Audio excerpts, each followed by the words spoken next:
Welcome to War Room, the official podcast of the U.S. Army War College online journal, graciously supported by the Army War College Foundation. Please join the conversation at warroom.armywarcollege.edu. We hope you enjoy the program.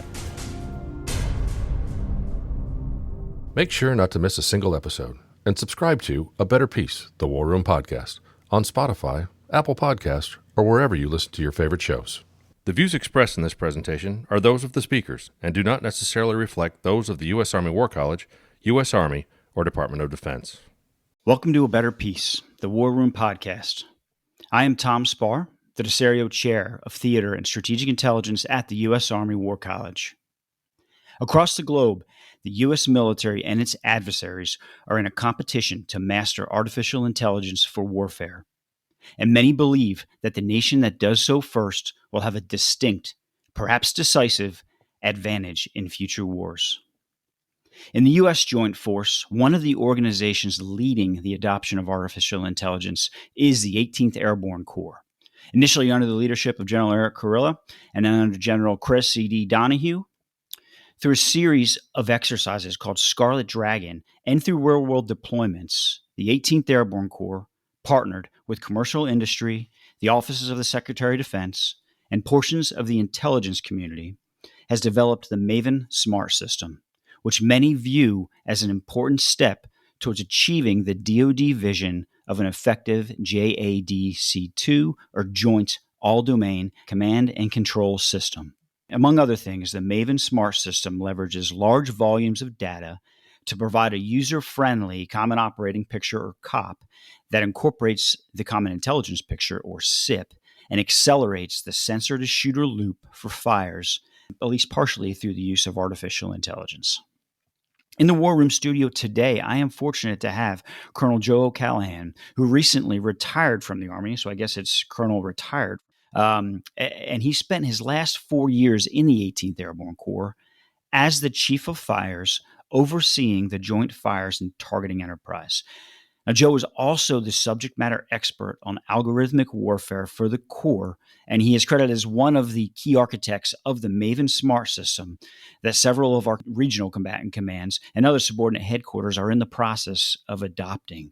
And I misspoke a little bit there. Joe is not actually in the studio with me today because of snow days and unanticipated holidays. We weren't able to get him here for the lecture he was supposed to give today. So we're doing this remote, but it's just as good, and I certainly appreciate you, Joe, doing this for us. So welcome to the virtual studio. Hey, Tom, really appreciate the opportunity to discuss this. It's really changing the Army literally every day. And it's a unique and interesting approach that's been done over the last few years of bringing industry and government together. Okay, so Joe, let's just start with what it is. So in layman's terms, what is the Maven Smart System, and what's it do for our Army? Yeah, the Maven Smart System is actually an outgrowth of what was under Office of Undersecretary of Defense's Intelligence and Security's program called Project Maven that had been put together by Secretary Work. And in essence, that program was to employ computer vision to buy down literally millions of hours of production, exploitation, and dissemination of full motion video. And so if you remember back then, this is about the 2017 timeframe, it was bringing in industry also as a different approach. Instead of doing a 5-year Palm cycle and standing up a program and just and coming up with KSAs and KPPs, or key performance points and so forth, what it was an open invite to industry to say, hey, we have a problem. We have a joint cross-functional team that's been established at INS, and we need to digest this problem because it's costing us hundreds of millions of dollars in analyst hours. And so it was really functioned on the application of computer vision and against this. And it was really a constellation of 32 different companies. It still is. Most people only want to focus on one or two. But the truth of the matter is it's about 32 different companies in American industry bringing the best of what they do together. And it was utilized through, it was developed, Maven Smart System was developed by essentially competing a lot of companies against each other in very fast trial spurts of about 90 to 120 days to yield a capability of a problem set, reveal the next problem, and then immediately chug on that problem to get to the next one. And so that mentality and methodology of employing industry on a problem set led us from how do we take images and deploy computer vision into it to how do we display this in a manner that's meaningful to commanders, then how do we manage the data in the cloud that's being done with this, then how do we actually talk to strike platforms under MIL Standard 6016, then how do we actually scale the capability globally so that everybody can see the same thing in real time? And then it became, how do I work between SAP, TS, secret, and unclassified capabilities, bringing together essentially a unity of all of the Department of Defense's data. And that yielded really a movement to what we call object-based production. And so Maven Smart System is really this ecosphere that allows us to bring together information and make decisions at the speed of the context that is generated from the information developed in front of you. Some goes through artificial intelligence to yield the results. So let's say you're looking at 16,000 kilometers of a country. You're going to need AI to work through that very quickly to get to the salient points of information. You're mating that to the national capabilities of the United States in terms of data from all different agencies, bringing all of that together. And then you're moving that into a workflow that's cloud enabled. So whether I'm sitting in Poland, Germany, Helsinki, Japan, or sitting in the Pentagon in real time, I can coordinate and we're all seeing the same things. And then I can get that message out on what my workflow is to an effector platform at the tactical level. So imagine sitting at the strategic to the tactical level and seeing the data that's relevant to you fed from the data above you and below you. And so it's really a discussion also of cloud-based warfare. And then how do you actually execute the management of it? So no, that's really helpful. So this comes from starting as kind of an intel-based object recognition. It is now scaled up to an all of staff, right? It's just going to do like that second, and then that second half, you said, getting it to an effects-based platform. So not only is it making the intel easier, right, on the analyst, but it is seamlessly then transitioning it to decision makers and to your fires platform. But on that note, is it all AI, or is it just some of it just technologies that we're bringing together? So Go ahead on that. So a lot of it's tech we're bringing together, Yeah. right? So AI has a distinct part, and AI is really, really hard because AI is about data and about how you have the governance on that data to make that data usable for your algorithms. And we consistently have had significant success in the space of computer vision and Bayesian AI approaches. We've been working with generative AI as well, but to be frank with you, the more you do with generative, the less you realize the employability of it. For a couple reasons. One is, how do you trace something back to fact when you're looking at the derivative product that's created? And if you follow just the process of how DoD actually arrives on decisions, we tend to take a issue, your mission, and then we break it down to a smaller mission at the end, right? And this fits neatly to something we call object-based production, which was a methodology brought forward with the intelligence community by National Geospatial Intelligence Agency in 2012 to manage large scales of data. It fits really nicely with the targeting cycle and the development of a target from target discovery to target prosecution and going through and doing the BDA. The targeting cycle works very similar to a logistics cycle in how you actually apply an MRO and cut that issue, give guidance to move something from the ComZ to wholesale to retail to consumer. And so what we started seeing was the ability to use cloud to actually execute this object-based production for decision-making, in military decision-making, whether it's a logistics or targeting, really began to enable some significant capabilities. And then cloud itself allows what's called object-based storage. And so on object-based storage, you're now just updating certain portions of the cloud at a regional web server, and you can do this through like a regional web server, or you can do this at the mothership, to wherever your tech stack is. It's actually holding all the data. Object-based storage allows you to buy down latency and then democratize the data. And so the democracy is really the interesting thing here. Gone are the days in warfare where the intelligence apparatus and the fires apparatus, as an example, are two different beasts. They're not. They're now fused.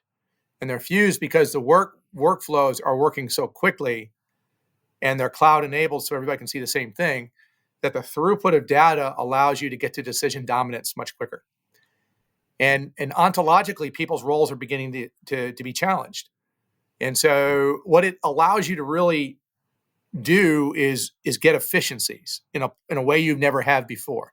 And so if the AI, or even if you're just using some basic Boolean logic to break down the data as it flows in, it's going to speed through an analyst, whether that's an Intel analyst or a commodity owner in a material maintenance cell. It's almost irrelevant.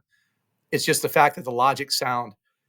And so you can apply that AI, you can apply that, the Boolean logic to move data very quickly to a decision maker in real time. And so the great thing about 18th Airborne Corps is it's always in a state of crisis. And you never want to let a crisis go by without a chance to iterate. And so in my last few years in 18th Airborne Corps, we deployed every few months to go do something, whether that's an AFRICOM mission, a CENTCOM mission, a EUCOM mission, a SOUTHCOM mission. You were constantly spinning. And so it allowed us to really continue to refine these workflows and reveal this object-based production as a methodology that can be tied to the technology of cloud and data management platforms. And so that allowed us to start moving data very quickly. Data fused, and now you had to start understanding how to manage the data. And so now the growth of what we call a DMP became critical. And so a DMP, a data management platform, is bigger than the idea of a database.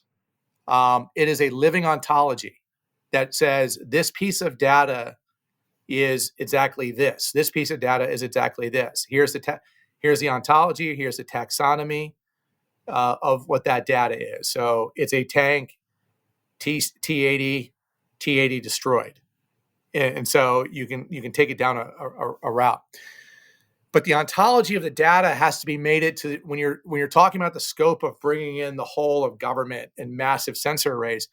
You have to take that ontology of data and made it to an ontology of storage, and then also an ontology of transport.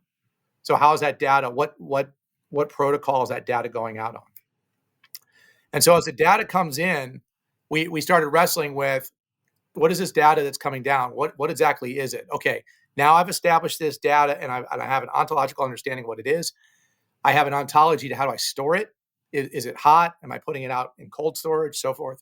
That became very critical because the deal with where we are in that Maven Smart System ecosphere is the jet fuel per se of command and control and AI is what we call cloud burn or cloud compute. And so for one contingency operation, my cloud burn was $383,500 a month.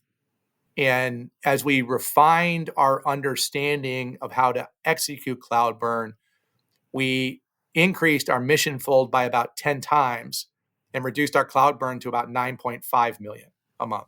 So you're gaining great efficiencies there. Yeah. And it's amazing, the advantage of the 18th Airborne Corps, not only are they running these exercises and turning on this 90-day cycle, but they're deploying. And we do things, we learn exponentially faster, right? In a crisis situation where the inhibitions, the authorities are more free-flowing. So that's interesting. One of the things I want your opinion on. I am really interested in this ability to reduce manpower in headquarters through technology. I read in the CSET paper on Project Maven and 18th Airborne Corps, it said, and I've heard this elsewhere as well, that you reduce numbers of personnel in a targeting cell from several hundred to 20. That sounds almost too good to be true. And my inhibitions immediately go up. And is that a fair comparison between a combat, I think it was in Iraq, targeting cell versus what we're doing now in a training environment or maybe deployed. But I also fear, the intel officer in me that we're going to cut too quickly based on a bad assumption. I have witnessed with this exponential growth of data from many, many sources, we really just need to empower those analysts, maybe change them a little bit. We don't necessarily need fewer, we need to change them. So I'm interested in your thoughts on that, because it's out there, right? Can we get really small because of this technology? The statement coming from CSET is true. You can do a lot more with a lot less people, because what we're doing is we're moving data down to the point of decision and the decision maker. So no longer there's 3 people in G2, no longer does SIGINT and GeoInt come together and pass it to all source. All source then passes it to the ACE chief. ACE chief gives it on a PowerPoint slide to the G2, who briefs it 12 hours later, and really is giving a discussion to the commander of, do you want to do this in red, white, or blue? What is now happening is the information moves so quickly and it can go right to the decision maker in real time. And so that's what we saw specifically in the fires realm. And so there was a classified study done under Johns Hopkins University under the former acting DepSecDef, Christine Fox, former CAPE director as well. So Dr. Fox did that study, and it showed a reduction of manpower down to about 10% of what would have had to been done in, say, the 2003 timeframe to do a large scale operation. But that is looking at the state of sensors that are out there at the point of when that study was done, and then 2003 in the Gulf, the second Gulf War. The truth of the matter is, in the next 3 years, we're going to see a significant increase in sensors globally in the overhead, and we're not increasing bodies. And so people's roles will change. So instead of that geo-inter looking at what's going on right now, say in the G2 cell, that geo-inter is more of a custodian of the data flowing through it. But the interesting thing that's happening in workflows is where we used to send a kid to Huachuca, and in the beginning, he could, by week 1, he could find the tank sitting in the tree line. By week 16, he can find the dipole antenna that's 50 meters away from Prigozhin's deputy dug 12 stories underground, right? But when we use these kids today, we go to the left, right? Go find the tank in the tree line, because we kind of get fixated in what's in front of us. What's happening with this data now is something that's very hard to understand for a lot of people, is that it's freeing up cognitive space. So analysts are shifting temporally what they're looking at. And so that analyst is no longer looking at what's right in front of them. They're looking at trends, and they're going out. And they're going out 72, 96. They're going out 30 days. And they're beginning to show patterns, and then they're able to prove it as the data flows through for decision. And so this is a distinct change in the role of where the analysts are. So now you have a junior enlisted soldier, say a specialist, is almost acting in the role as if he had been in there 16 years and was a sergeant first class or master sergeant.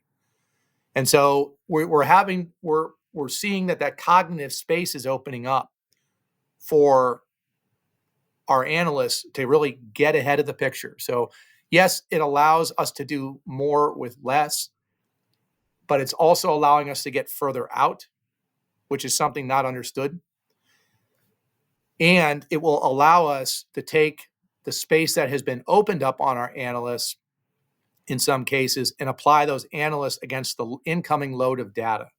Yeah, that's coming in the near future. That makes sense.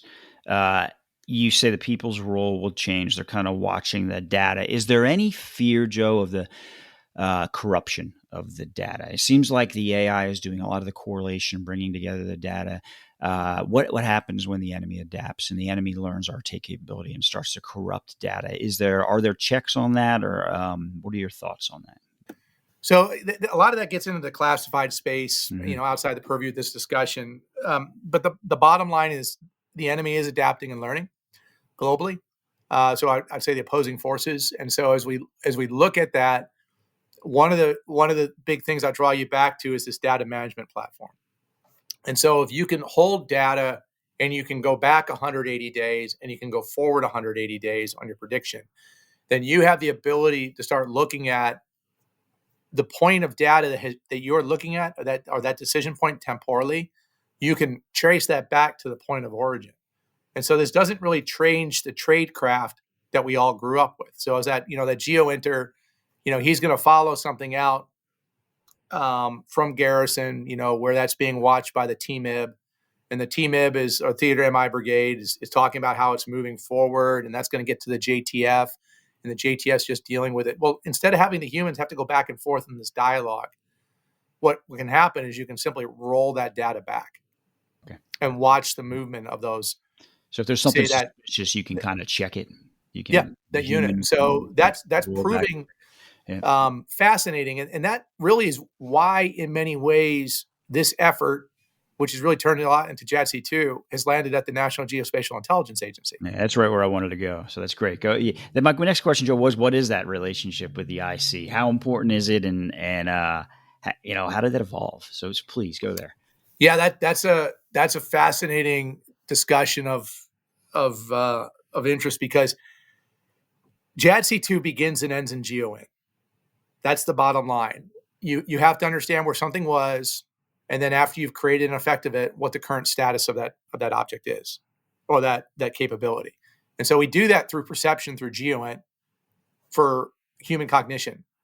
But from a data perspective as well, you have to fix on the Earth's surface, both in time and space, what something is or a situation. And so while you can get an emission on something like ELINT or MASINT or something like that, actually understanding the coordinates of where that situation or that object rests becomes absolutely critical. And so to that fact, the IC in its entirety, not just NGA, but its entirety, plays in significantly with this, right? And so you have to have NRO working to bring all the sensors together, because, right, what do we have? We have something called the EOCL, electro-optical commercial layer, because if you have to sense and you've only got to pass, say, every 90 minutes or so, commanders are going to outstrip in their decision cycles the ability to get that overhead. Yeah, and the NRO being the National Reconnaissance Office, the satellite people, right? The folks satellite people, sorry. And they may have to contract a commercial bird to do the next collect and bring it all together. So that becomes an example. But it also brings in stuff like DLA, the Defense Logistics Agency. So it's even outside the IC. Now, the IC plays a huge part also in all this, because if you're making decisions off the data, they're the ones who own the authorities on the data. And so depending on the intelligence community directives, they're going to shape how you can store and move that data and how we actually employ it. And so having IC agencies doing that becomes a real critical aspect, because you're not having to worry about downdrafts. You're not having to worry about discussions on authorities. It's just moving. Joe? What's a downdraft? What's a downdraft? Would be taking something from, say, secret, and then taking it down to secret rel 5i, releasable to 5i's. And so if you have the agencies doing all that and moving it for you, the combat support agencies, then you can move very quickly in your decisions. They're the owners of the data from the start, right? So they have the authorities to move it rapidly. And that's important, because you've talked about in the paper you sent me about the ability to share that this thing brings. The Maven Smart System can display things at different classifications. So if we are working with allies, which we always are, and we think is many times called our center of gravity for future warfare. Yep. And from an intel officer's perspective, anything you can do for me to make foreign disclosure easier, I love. So can you keep going on that? Just if you can develop how that works. Yeah, and I'll give a good parallel example of where that really came into play was the hurricane operations out in western North Carolina. And so we employed Maven in support of that, because the authorities were granted to allow NGA to provide information to FEMA and to move data very quickly with Northcom.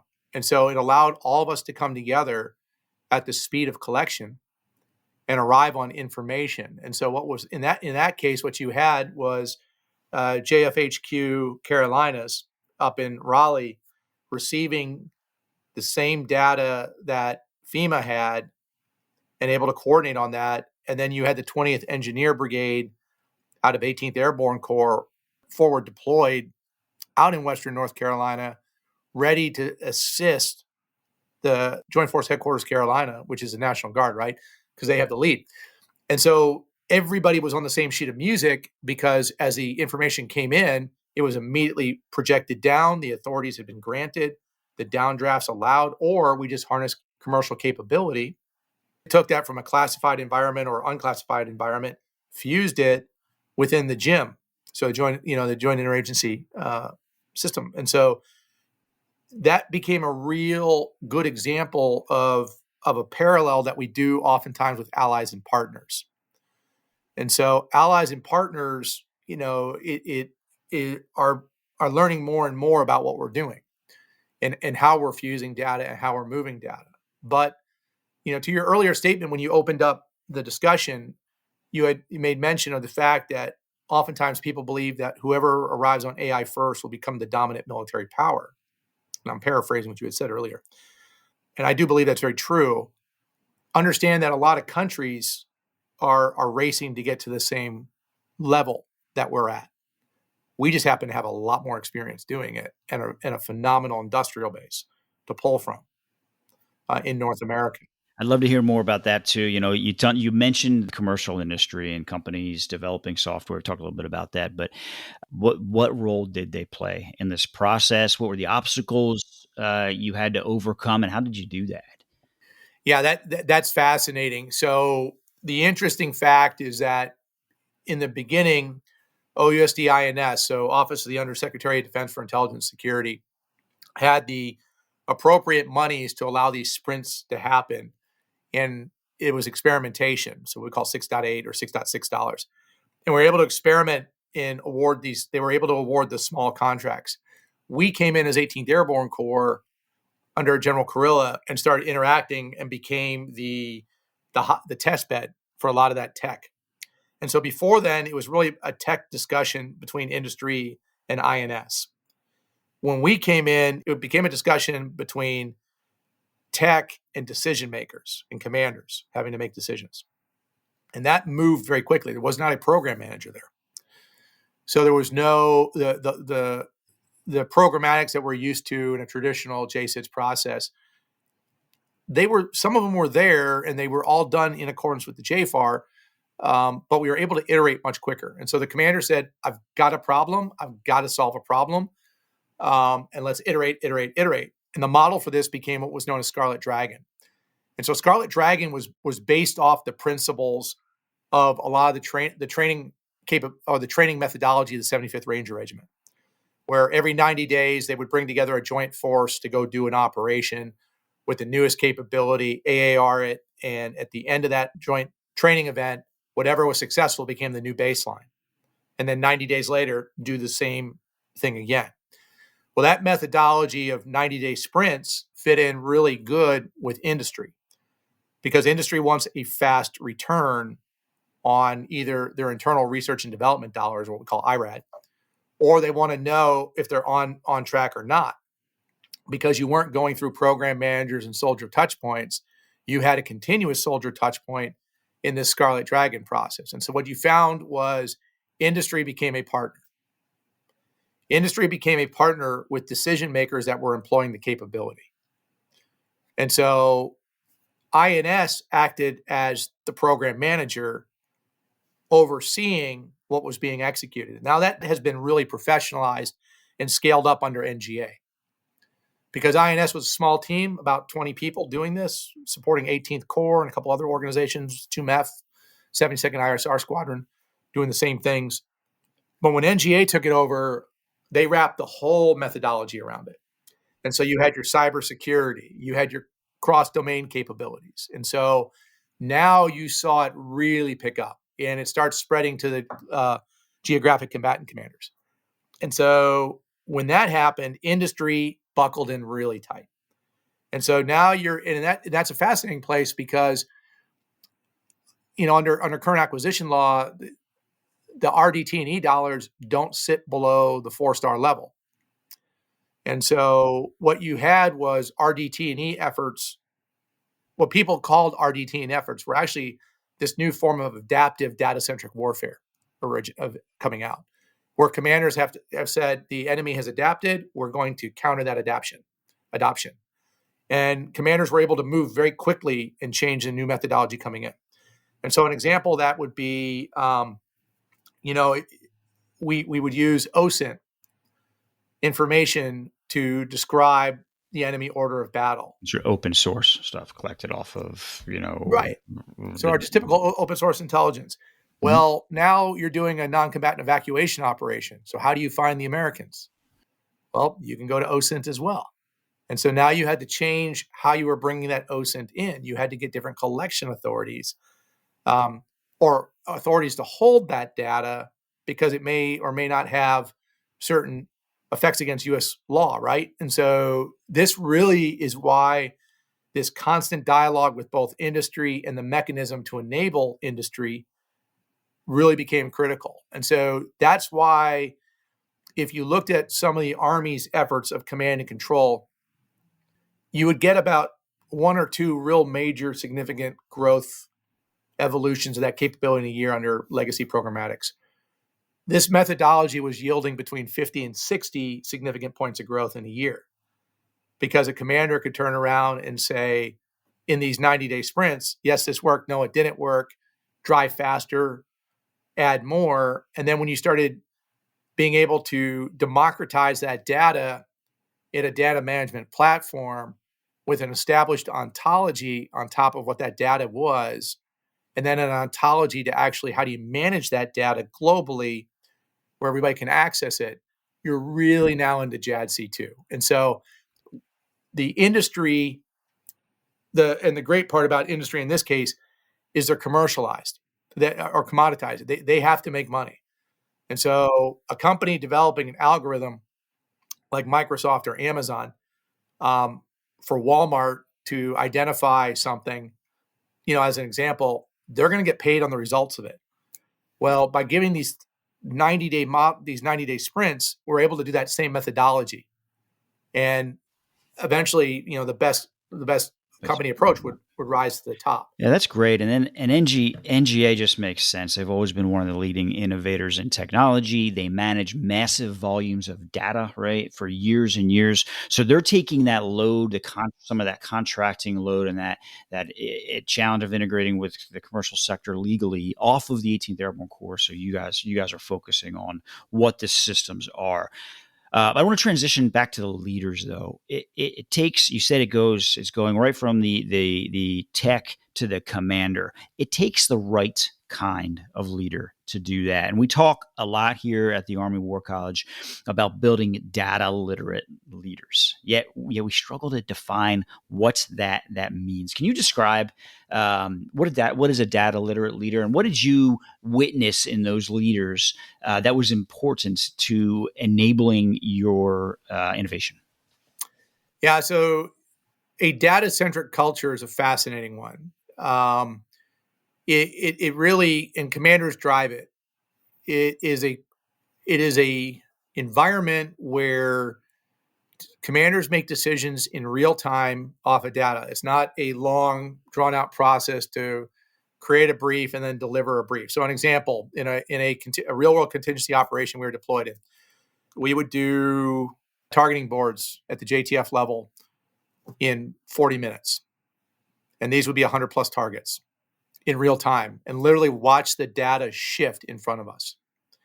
And so by bringing the data together in real time and commanders demanding that, the most accurate data, and staff capable of understanding point of origin to data, to management of data, to presentation of data, it really allowed the entire culture to change. And so instead of, hey, I'm going to have a pre-brief and then I'm going to do a brief, it really became, hey, when did the transformation of the data happen? Is the data conditioned for the commander to make a decision? All right, good. Just have them look at the data, have them do a check. And so you saw almost a movement in the land component to a methodology from the maritime, right? So you would see how you would see the captain of a ship making decisions in the CIC would start looking a lot similar to what you saw in the land component in the JOC. and yet even in the scope of operations being so much greater. So the commanders drive that environment to get to the data. Industry plays a part in this as well, right? And so what industry has to do is understand that this is about working together, and it's not one person takes all.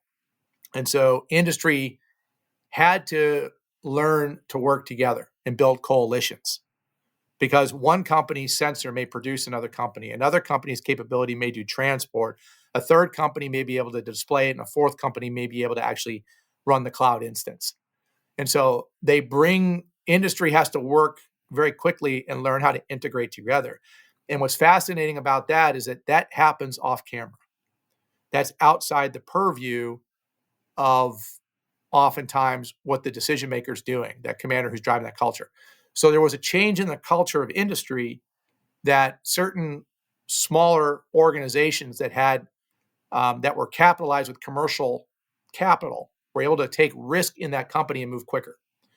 And so it began to challenge a lot of the earlier, or the well-known the well-known beltway companies, right? So the big companies that they give to you an idea, a concept. It comes as an overview one, which is kind of the scheme of how something would work, in the slide presentation. And then they chart a path over 5 years, and they have different checkpoints. And then as you want to change something, you just do another budget request for the following year on the out year, and you keep doing changes. What happened was, by using a lot of these commercial companies, they were able to take risk, because they're like, hey, the contract at DoD is X million, but I'm making $100 million working for PepsiCo, Coca-Cola, American Airlines. I'm going to slap some of the funding of that against this problem set and evolve really quickly. Oh, and I'm going to bring some of the tech I had in the commercial sector over. Invisible to you entirely, right? Because they're doing this. Invisible to many people. But what we saw, the next step of the maturing of the data-centric culture, was we saw what Emmy Problasco at Georgetown Center for Security and Emerging Technology put out, is what they call this trilingual leadership, which was understanding how industry works, understanding the problem set, and then understanding technology, and bringing the three together, and then managing it. And so that's when we were able to do that, and when we saw leaders doing that. So an example that was General Kurilla, the lead at INS, who was really working a lot. This was a now retired Colonel Drew Kukor. Drew stood this up. Follow on was a guy named Cam Stanley and Joe Larson. These individuals, they understood the technical aspect of the decisions and what had to be done, and at the same time understood understood enough of the technology to work it and what was being asked for. And really, you see the ultimate trilingual leaders are now, as we see, General Donahue over in USARAF, General Kurilla down in CENTCOM, and then the other that really people just keep missing is Vice Admiral Whitworth, who's running NGA. What a great place for Vice Admiral Whitworth to be the perfect person sitting in there. So, Joe, we're running out of time here. I wanted to ask you one more question on that string, though. It worked well at the 18th Airborne Corps. You had enlightened leaders. You generally get some of the best generals in there. Does our culture exist in the joint force to continue to grow it, to scale it up, to make it for the whole force? Yeah, absolutely. So you're seeing this happen right now in I Corps with General McFarland. Over in the Navy, you're seeing it in Second Fleet, and you're seeing it with Admiral Seiko Okano and what she's doing with her program. Likewise, you're also seeing it heavily with 2MEF and the work that's being done by an artillery colonel now there named Kenny Jones. And so it's expanding. The culture's growing. And once this culture is truly rooted in and people continue to evolve up in positions and authorities, it will take on it'll keep going. That's really good to hear. And Joe, I have thoroughly enjoyed this conversation. I think our War College students and the rest of our wide audience are going to really gain from it. But the sand in our hourglass has run out. So I want to just say thanks to Colonel Retired Joe Callahan for his time and for joining us on A Better Peace, the War Room podcast. And thanks to all of you for listening And please send us your comments on this program and suggestions for future programs. If you enjoyed the podcast, I encourage you to subscribe to A Better Peace, and please take the time to review and rate this podcast on your podcaster of choice. From the War Room, I am Tom Spahr. And that concludes our program. Thank you for listening. The views expressed in this podcast reflect those of the speakers and do not necessarily reflect the views, policies, or positions of the U.S. Army or the Department of Defense. Let us know what you think. Provide us your feedback, comments, or suggestions through our webpage at warroom.armywarcollege.edu. And have a great day.